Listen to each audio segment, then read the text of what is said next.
हाय दोस्तों, कैसे हैं आप सब। आशा करता हूं कि आप सभी सुखी और सुरक्षित होंगे। आज मैं आप सभी के साथ एक कहानी शेयर करना चाहता हूं। ये कहानी है शौर्य की, बहादुरी की और अदम्य साहस से भरे पराक्रम की। तो दोस्तों, मैं सीधा आज की कहानी पर आता हूं।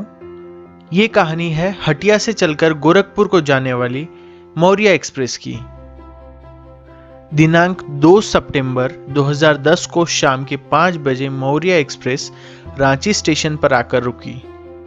एक 35 वर्षीय साधारण कद काठी के व्यक्ति अपने लगेज के साथ थर्ड एसी के B1 कोच में चढ़े, जिनका बर्थ नंबर 47 पर रांची से गोरखपुर तक रिजर्वेशन था। वो व्यक्ति का नाम विष्णु श्रेष्ठ था, जो कि भारतीय सेना की 8वीं गोरखा राइफल्स की 7वीं बटालियन में नायक के पद पर रांची में कार्यरत थे, जहां से वो छुट्टी पर अपने घर नेपाल जा रहे थे। मौर्य एक्सप्रेस अपने निर्धारित समय ठीक 5:15 पर रांची जंक्शन से निकली। शाम का वक्त था। कोच में रांची से काफी यात्री चढ़े थे, जिस वजह से ट्रेन में काफी चहल पहल थी।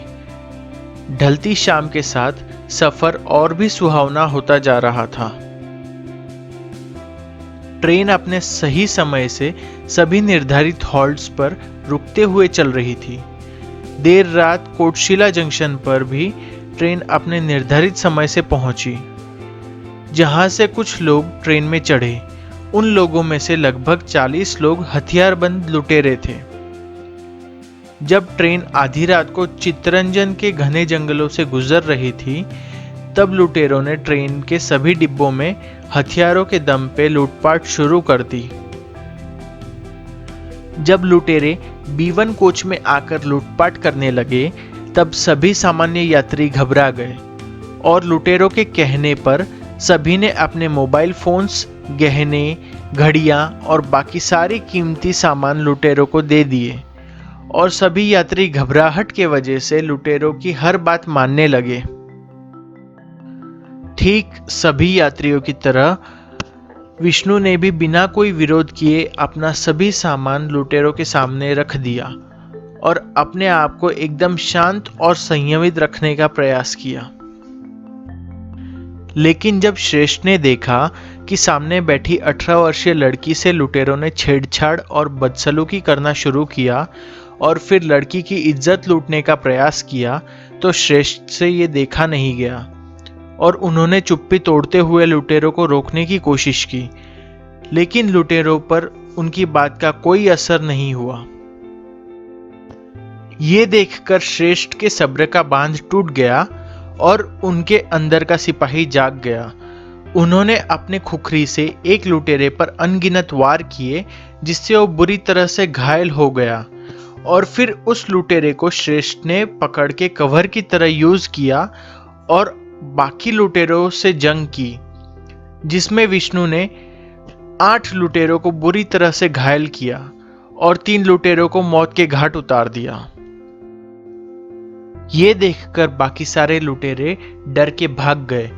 इन सारी लड़ाइयों के बीच श्रेष्ठ के बाएं हाथ पर भारी चोट आई थी, लेकिन अगले स्टेशन पर उन्हें आरपीएफ और रेल कर्मियों द्वारा रेस्क्यू करके रेलवे हॉस्पिटल में एडमिट किया गया और 2 महीने बाद उनके स्वस्थ होने पर उन्हें हॉस्पिटल से डिस्चार्ज दे दिया गया।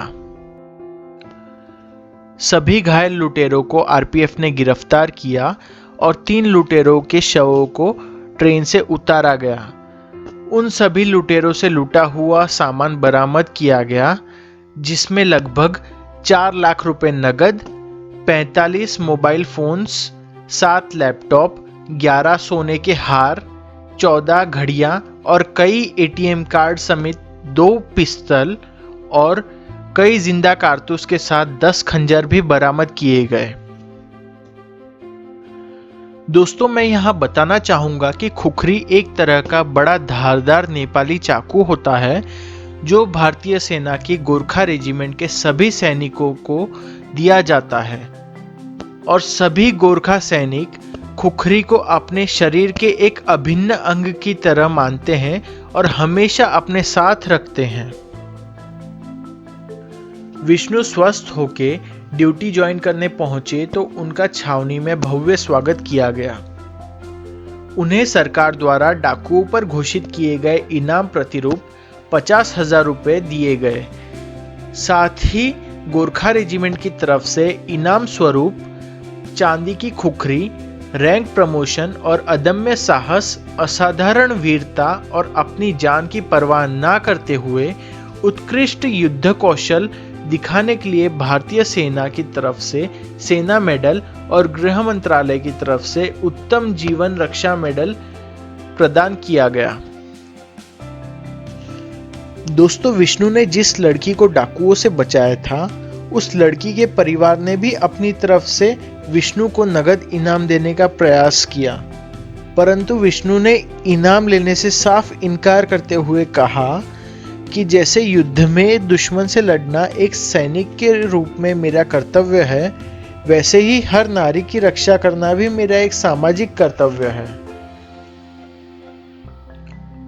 दोस्तों, अब मैं यहाँ आपको सेना मेडल के बारे में थोड़ी जानकारी देना चाहूँगा। सेना मेडल एक सैन्य पदक है जो केवल भारतीय थल सेना के सैनिकों को दिया जाता है।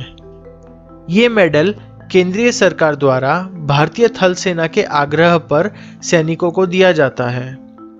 ये मेडल मुख्यतः ऐसी असाधारण कर्तव्य निष्ठा या साहस का परिचय देने वाले विशिष्ट कार्यों के लिए दिया जाता है जो कि सेना के लिए विशेष महत्व रखते हों। ये मेडल 17 जून 1960 को भारत के तत्कालीन राष्ट्रपति डॉक्टर राजेंद्र प्रसाद द्वारा स्थापित किया गया था और इस मेडल को संक्षिप्त में SM भी लिखा जाता है। दोस्तों, यहाँ मैं आप सभी को गोरखा रेजिमेंट के बारे में भी कुछ बातें बताना चाहूँगा। गोरखा रेजिमेंट को युद्ध के दौरान शूरवीरता, त्याग और अदम्य साहस के लिए 3 परमवीर चक्र, 33 महावीर चक्र और 84 वीर चक्र से सम्मानित किया गया है। हमारे फील्ड मार्शल सैम मानेकशॉ ने कहा था, अगर कोई व्यक्ति कहता है कि वो मरने से नहीं डरता, इसका मतलब या तो वो झूठ बोल रहा है या फिर वो गोरखा है। फील्ड मार्शल सैम मानेकशॉ के ये शब्द ही गोरखा रेजिमेंट की बहादुरी साबित करने के लिए काफी हैं, जिसका सबूत हमें द्वितीय विश्व युद्ध से लेके कारगिल तक सभी युद्धों में मिलता है। और इतना ही नहीं, गोरखा सैनिकों की बहादुरी का सबूत हमारे आज की कहानी के हीरो नायक विष्णु श्रेष्ठ सेना मेडल ने भी दे दिया है। नायक विष्णु श्रेष्ठ और उन जैसे सभी दृढ़ संकल्पी शूरवीर साहसी सैनिकों को कोटि कोटि प्रणाम। तो दोस्तों, ये थी आज की कहानी जो कि एक सत्य घटना पर आधारित थी। ये घटना आज से 10 साल पुरानी है, उस वजह से इस टॉपिक पर ज़्यादा आर्टिकल्स अवेलेबल नहीं थे। मुझे जितनी भी इन्फॉर्मेशन मिली उसे मैंने आपके साथ इस वीडियो के माध्यम से शेयर किया। अगर आपके पास इस घटना के रिलेटेड कोई भी इन्फॉर्मेशन है तो आप उसे कमेंट सेक्शन में जाके शेयर कर सकते हैं। ये वीडियो समाप्त करने से पहले मैं आप सभी से एक नम्र विनंती करना चाहूँगा कि आपकी यात्रा के दौरान अगर आपको कोई सैनिक आपके बस या ट्रेन में सफ़र करते हुए मिले जिनकी सीट कंफर्म ना हो, तो आप अपनी तरफ से बनते प्रयास करें कि उन्हें एटलीस्ट बैठने की जगह मिल सके। अगर आपको ये वीडियो पसंद आया हो तो वीडियो को लाइक कीजिए। आपको ये इन्फॉर्मेटिव वीडियो कैसा लगा और आगे आप क्या जानना चाहते हैं, ये आप मुझे कमेंट सेक्शन में जाके बता सकते हैं। अगर आप चैनल पर नए हैं तो चैनल को सब्सक्राइब करना और बेल आइकन दबाना ना भूलें, जिससे हमारे लेटेस्ट वीडियोस की नोटिफिकेशन आपको समय समय से मिलती रहे। धन्यवाद। आज के लिए बस इतना ही। जल्द ही मिलेंगे एक नए वीडियो के साथ।